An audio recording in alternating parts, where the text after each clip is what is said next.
তারা কখনো টুম্পা নাচাচ্ছে, কখনো গণতন্ত্রের পূজারি বনে যাচ্ছে। তারা কখনো টুম্পা নাচাচ্ছেন, আবার কখনো গণতন্ত্রের পূজারী হচ্ছেন। সিপিএম এর বিরুদ্ধে বিস্ফোরক মন্তব্য রাজ্য গ্রামান্বয়ন ও সমবায় মন্ত্রী প্রদীপ মজুমদারের।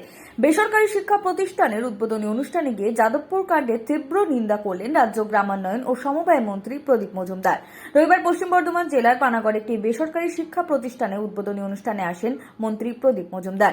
এদিন অনুষ্ঠানে যাদবপুর কাণ্ড নিয়ে তীব্র নিন্দা জানিয়ে বলেন, এ ধরনের বর্বরোচিত আচরণ ছাত্রদের কাছ থেকে আশা করা যায় না। যেহেতু তারা সব সহ্য করেন, তার বিনিময়ে এই আচরণ করা হচ্ছে। তিনি সিপিএম এর বিরুদ্ধে বিস্ফোরক হয়ে বলেন, যারা বিধানসভায় শূন্য হয়ে গেছে তারা এইসব অপসংস্কৃতি ছাত্রদের শেখাচ্ছে এবং প্রশ্রয় দিচ্ছে।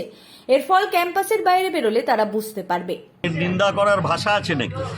এই ধরনের বর্বরোচিত আচরণ একটা ছাত্রদের কাছ থেকে আশা করি আমরা?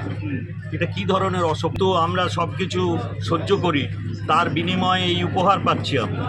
যারা সংসদে, যারা বিধানসভায় শূন্য হয়ে গেছে, যাদের নিজেদের চরিত্রের কথা ভুলে গেছে, কি অত্যাচার করেছে বাংলার মানুষ সেটা ভোলেনি, তারা কখনো টুম্পা নাচাচ্ছে, কখনো গণতন্ত্রের পূজারি বনে যাচ্ছে।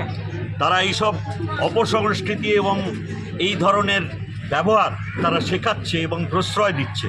এর ফল ওই ক্যাম্পাসের বাইরে বেরোলে, যেহেতু আমরা ক্যাম্পাসের ভেতরকে সম্মান করি, সেই জন্য এইসব প্রশ্রয় পেয়েছে। বাইরে বেরোলে ওরা বুঝতে পারবে। সনাতন গড়াই, 99 নিউজ বাংলা, পানাগড়।